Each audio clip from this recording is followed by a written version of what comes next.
안녕하세요. 그레이스 성형외과의 최문석입니다. 오늘 유튜브를 통해서 말씀드릴 내용은 최근에 이슈가 되었던 역형성 대세포 림프종, 발음하기도 어려운데요. 이 유방보형물 수술 후 생기는 희귀암에 대해서 말씀드리고자 합니다. 이 암은 굉장히 희귀한 것으로 일반적 유방암이랑 다른 암이고요. 또 텍스처드 보형물을 사용해서 유방 확대를 받은 후 발생될 수 있는 암이라고 합니다. 현재까지 우리나라에서는 보고된 바는 없고요. 주로 이제 서구권에서 가끔씩 나타나고 있습니다.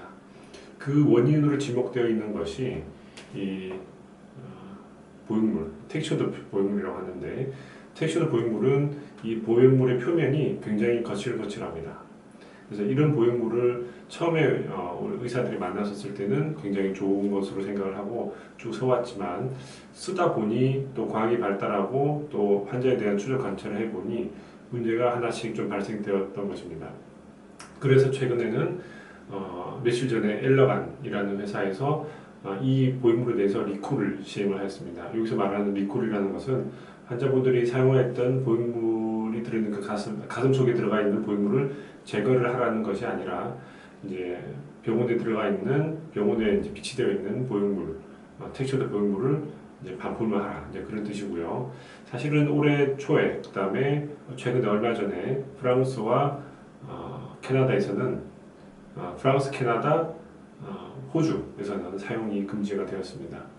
최근에 이제 유방 확대를 수술을 하면서 사용할 수 있는 보형물은, 이런 텍스처드 보형물을 아마 권하는 병원은 없을 거라고 생각이 듭니다. 스무스 보형물 또는 이런 마이크로 텍스처드 보형물이라고 하지만은, 최근의 분류에 의하면은 요거 마찬가지인 스무스에 해당되는 어떤 그룹에 속해 있는 보형물로 이제 우리가 구분을 하고 있습니다. 그래서 이런 스무스 보형물이나 많이 알려져 있는 벨라젤 마이크로나 모티바 보형물, 이런 것들을 쓰는 것이 전 세계적인 트렌드이고 안전하다라고 생각할 수가 있겠습니다. 그러면 가장 궁금해하는 이 텍스처드 보형물을 사용했던 환자들이 많잖아요. 그래서 그런 경우에 이걸 제거를 해야 되느냐 말아야 되느냐를 한번 생각해 봅시다. 미국 FDA의 보고에 의하면은 가슴 확대 수술로 텍스처드 보형물을 사용한 케이스에 있어서 예방적으로 이 보형물을 제거할 필요는 없다라고 되어 있습니다. 하지만 면밀한 관찰, 예를 들어서 갑자기 부풀어 올랐다, 물이 찼다, 이제 그런 경우는 지체하지 말고 병원으로 가야 될 것 같습니다. 앞으로는 이런 보형물은 현재 시장에서 거의 퇴출되다시피 했기 때문에 사용을 안 하시는 쪽으로 생각을 하면 좋겠고요.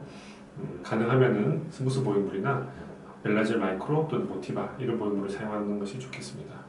저희 병원에서는 이런 마이크로 텍스처드 보형물이 사용되어진 2016년도, 17년도 이후로는 이 텍스처드 보형물을 거의 사용을 하지 않고 있습니다.